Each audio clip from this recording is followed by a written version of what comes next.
ವೀಕ್ಷಕರೇ, ವೀಕ್ಷಿಸಿ ವೀಕ್ಷಿಸಿ ವೀಕ್ಷಿಸಿ ಈಶ್ವರ ಬೆಳಕು ನ್ಯೂಸ್ ಕನ್ನಡ ಸುದ್ದಿವಾಹಿನಿ. ವೀಕ್ಷಿಸಿ, ಮೊದಲಿಗೆ ಸಬ್ಸ್ಕ್ರೈಬರ್ ಮಾಡಿ, ಶೇರ್ ಮಾಡಿ, ಕಮೆಂಟ್ ಮಾಡಿ, ಒಂದು ಲೈಕ್ ನೀಡಿ, ಬೆಲ್ ಐಕಾನ್ನ ಕ್ಲಿಕ್ ಮಾಡಿ. ನಮಸ್ಕಾರಗಳು. ಭಾಲ್ಕಿಯ ಸರ್ಕಾರಿ ಆಸ್ಪತ್ರೆ ಎದುರುಗಡೆ ದಿಢೀರನೆ ಪ್ರತಿಭಟನೆ. ಕರ್ನಾಟಕ ಕಾಂಗ್ರೆಸ್ ಸರ್ಕಾರದ ಮುಖ್ಯಮಂತ್ರಿಗಳು ಮತ್ತು ಆರೋಗ್ಯ ಸಚಿವರಾದ ದಿನೇಶ್ ಗುಂಡೂರಾವ್ ವಿರುದ್ಧ ಭಾಲ್ಕಿಯ ಬಿಜೆಪಿಯ ಪಕ್ಷ ವತಿಯಿಂದ ನೂರಾರು ಕಾರ್ಯಕರ್ತರು ಪ್ರತಿಭಟನೆ ಮಾಡಿದರು. ಸರ್ಕಾರಿ ಆಸ್ಪತ್ರೆಯಲ್ಲಿ ಬಡ ರೋಗಿಗಳಿಗೆ ಉಚಿತವಾಗಿ ಚಿಕಿತ್ಸೆ ನೀಡುವುದು ನಿಜ, ಆದರೆ ಆಸ್ಪತ್ರೆಯಲ್ಲಿ ಸೇವೆ ಸಲ್ಲಿಸುತ್ತಿರುವ ವೈದ್ಯರು ಸರ್ಕಾರಿ ಆಸ್ಪತ್ರೆಯಲ್ಲಿ ಸಿಗದೆ ಇದ್ದ ಔಷಧಿಗಳು ಖಾಸಗಿ ಔಷಧ ಅಂಗಡಿಯಿಂದ ತರುವುದಕ್ಕೆ ಹೇಳುತ್ತಾರೆ. ಖಾಸಗಿ ಔಷಧಿ ಅಂಗಡಿಲಿ ತರಬೇಕಾದರೆ ಬಡ ರೋಗಿಗಳ ಪಾಲು ಬೀದಿಪಾಲಾಗುತ್ತದೆ. ಇದನ್ನು ಮನಗಂಡು ಭಾರತ ದೇಶದ ಪಂಚ ಪ್ರಧಾನಿಗಳಾದ ನರೇಂದ್ರ ಮೋದಿಜಿಯವರು ಶ್ರೀಮಂತರಿಗೆ ಯಾವ ಔಷಧಿ ಸಿಗುತ್ತದೆ ಅದನ್ನು ಬಡವ ರೋಗಿಗಳಿಗೆ ಅದನ್ನೇ ಔಷಧಿ ಕಡಿಮೆ ದರದಲ್ಲಿ ಸಿಗಬೇಕೆಂಬ ಉದ್ದೇಶದಿಂದ ಕರ್ನಾಟಕ ರಾಜ್ಯದಲ್ಲಿ ಜನ ಔಷಧಿ ಕೇಂದ್ರಗಳು 1541 ಕೇಂದ್ರಗಳಿಗೆ, ಭಾರತ ದೇಶದಲ್ಲಿ ಸರಿ ಸುಮಾರು 12 ಲಕ್ಷ ಕೇಂದ್ರಗಳಿವೆ. ಇದರ ಉಪಯೋಗ ಬಡ ರೋಗಿಗಳು $1.2 ಮಿಲಿಯನ್ ಜನರನ್ನು ಪ್ರಯೋಜನ ಪಡೆದಿದ್ದು, ಪ್ರತಿ ತಿಂಗಳು ಸರಿ ಸುಮಾರು 4 ರಿಂದ 5 ಲಕ್ಷ ಜನರು ಜನ ಔಷಧಿ ಕೇಂದ್ರಕ್ಕೆ ಭೇಟಿ ನೀಡುತ್ತಾರೆ. ಇದರಿಂದ ಒಟ್ಟಾರೆ ವಾರ್ಷಿಕವಾಗಿ ಸುಮಾರು 40 ಕೋಟಿ ರೂಪಾಯಿ ಉಳಿತಾಯವಾಗುತ್ತದೆ. ಕಾಂಗ್ರೆಸ್ ಸರ್ಕಾರ ಜನ ವಿರೋಧಿ ನೀತಿಗಳು ಅನುಸರಿಸುತ್ತದೆ. ಕರ್ನಾಟಕದ ಕಾಂಗ್ರೆಸ್ ಸರ್ಕಾರ ಜನ ಔಷಧಿ ಕೇಂದ್ರಗಳು ಮುಚ್ಚಿದರೆ ಬಡ ವರ್ಗದ ಹಾಗೂ ಮಾಧ್ಯಮ ವರ್ಗದ ಜನರ ಶಾಪ ತಟ್ಟುತ್ತದೆ ಎಂದು ಬಿಜೆಪಿಯ ಮುಖಂಡರು ಪ್ರತಿಭಟನೆಯಲ್ಲಿ ಕೂಗಿದರು. ಜನ ಔಷಧಿ ಕೇಂದ್ರಗಳು ಕರ್ನಾಟಕ ಕಾಂಗ್ರೆಸ್ ಸರ್ಕಾರ ಮುಚ್ಚುವ ಹುನ್ನಾರ ಮಾಡುತ್ತಿರುವುದನ್ನು ಬಿಡಬೇಕು. ಒಂದು ವೇಳೆ ತಮ್ಮ ನಿರ್ಧಾರ ಹಿಂದಕ್ಕೆ ಪಡೆಯದೇ ಇದ್ದಲ್ಲಿ ಇಡೀ ಭಾರತ ದೇಶದಂತ ತಮ್ಮ ವಿರುದ್ಧ ಬಿಜೆಪಿ ಪಕ್ಷ ಅಲ್ಲದೆ ಇನ್ನಿತರ ಸಂಘ ಸಂಸ್ಥೆಗಳು ಕೂಡ ಪ್ರತಿಭಟನೆಗೆ ಮುಂದಾಗುತ್ತವೆ ಎಂದು ಎಚ್ಚರಿಕೆ ನೀಡಿದರು. ಪ್ರಮುಖರಾದ ಚನ್ನಬಸವ ಬಳತೆ, ಜಗದೀಶ್ ಬೋರೆ, ಮನ್ಮಥಸ್ವಾಮಿ, ಸಂಗಮೇಶ್ ಕರಾಮುಂಗೆ, ಬಾಬುರಾವ್ ದೂಪೆ, ಪಂಡರಿ ಮೇತ್ರೆ, ರೇವಣಸಿದ್ಧ ಜಾಡೂರು ಇನ್ನಿತರರು ಈ ಪ್ರತಿಭಟನೆಯಲ್ಲಿ ಭಾಗಿಯಾದರು. ವರದಿ ಸತೀಶ್ ಕುಮಾರ್ ಕಲಾ, ಬೀದರ್.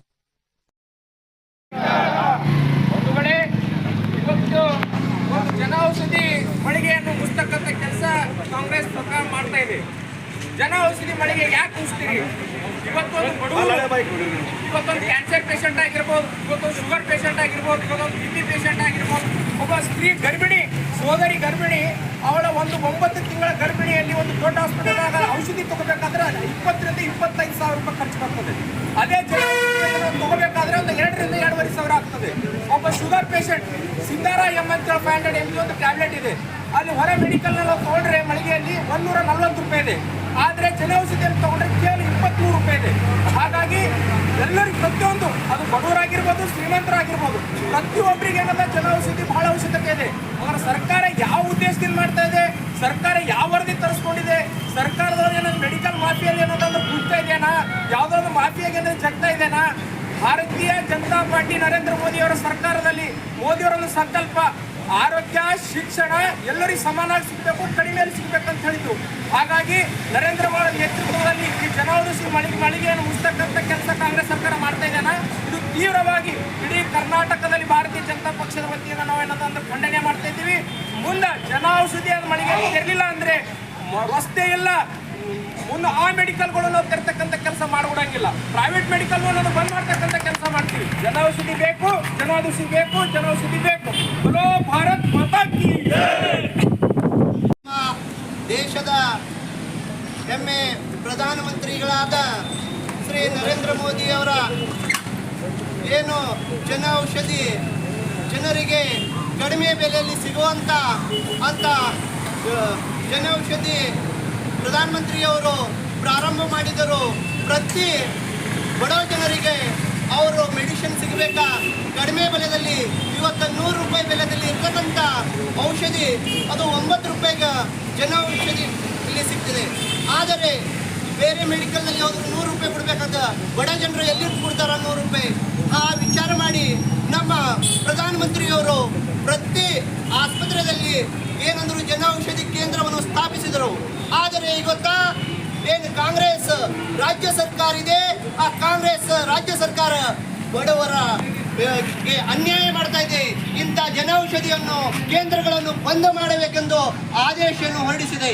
ಆದರೆ ಆ ಆದೇಶದ ವಿರುದ್ಧವಾಗಿ ನಾವು ಕರ್ನಾಟಕದಲ್ಲಿ ಇರತಕ್ಕಂಥ ನಾವು ಭಾರತೀಯ ಜನತಾ ಪಕ್ಷ ವತಿಯಿಂದ ಎಲ್ಲ ಕಡೆ ಆ ವಿರೋಧವಾಗಿ ನಾವು ಏನು ಜನೌಷಧಿಯನ್ನು ಬಂದ್ ಮಾಡೋದಕ್ಕೆ ಅವರೇನು ಯೋಚನೆ ಮಾಡಿದರೆ ಅದರ ವಿರೋಧವಾಗಿ ನಾವು ಇವತ್ತು ಪ್ರತಿಭಟನೆಯನ್ನು ಮಾಡ್ತೇವೆ.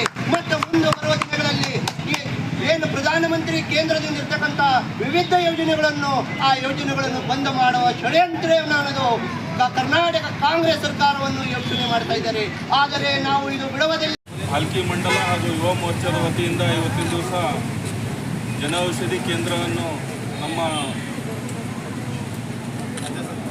ನಮ್ಮ ಏನು ಇದು ಸರ್ಕಾರಿ ಆಸ್ಪತ್ರೆಯಲ್ಲಿ ಏನು ಜನೌಷಧಿ ಮಳಿಗೆಗಳನ್ನು ಏನು ಮಾನ್ಯ ನರೇಂದ್ರ ಮೋದಿಯವರು ಏನು ಓಪನ್ ಮಾಡಿದ್ದಾರೆ, ಅದರ ಒಂದು ವಿರುದ್ಧವಾಗಿ ಇವತ್ತಿನ ದಿವಸ ನಮ್ಮ ರಾಜ್ಯದಲ್ಲಿ ಏನು ಇದು ದುಷ್ಟ ಕಾಂಗ್ರೆಸ್ ಸರ್ಕಾರ ಇದೆ, ಇದು ಎಲ್ಲ ಮಳಿಗೆಗಳನ್ನು ಏನು ನಮ್ಮ 205 ಮಳಿಗೆಗಳು ನಮ್ಮ ಸರ್ಕಾರಿ ಆಸ್ಪತ್ರೆಯ ಆವರಣದಲ್ಲಿ ಇರತಕ್ಕಂಥ ಒಂದು 205 ಮಳಿಗೆಗಳನ್ನು ಇವತ್ತು ನಮ್ಮ ಆರೋಗ್ಯ ಸಚಿವರು ಆರ್ ದಿನೇಶ್ ಗುಂಡೂರಾವ್ ಅವರು ಇವತ್ತು ನಮ್ಮ ಬಂದ್ ಮಾಡಲಿಕ್ಕೆ ಮೇ 22ನೇ ತಾರೀಕು ಆದೇಶ ಮಾಡಿದ್ದಾರೆ.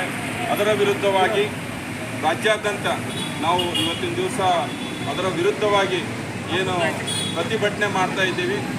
ನಮ್ಮ ಈ ಮುಖ್ಯಮಂತ್ರಿಗೆ ಜನ ಮತ್ತು ಬಡವರ ಒಂದು ಬಂಧುವಾಗಿ ಇವತ್ತಿನ ದಿವಸ ಅನೇಕ ಯೋಜನೆಗಳನ್ನು ನಮ್ಮ ದೇಶದ ಹೆಮ್ಮೆಯ ಪ್ರಧಾನಮಂತ್ರಿಗಳು ಸನ್ಮಾನ್ಯ ಶ್ರೀ ನರೇಂದ್ರ ಮೋದಿಜಿಯವರು ಭಾಳಷ್ಟು ಯೋಜನೆಗಳನ್ನು ವ್ಯವಸ್ಥಿತ ರೂಪದಲ್ಲಿ ಮಾಡಿದರೂ ಸಹ ಇವತ್ತಿನ ದಿವಸ ಒಂದು ಕಣ್ಣಿಗೆ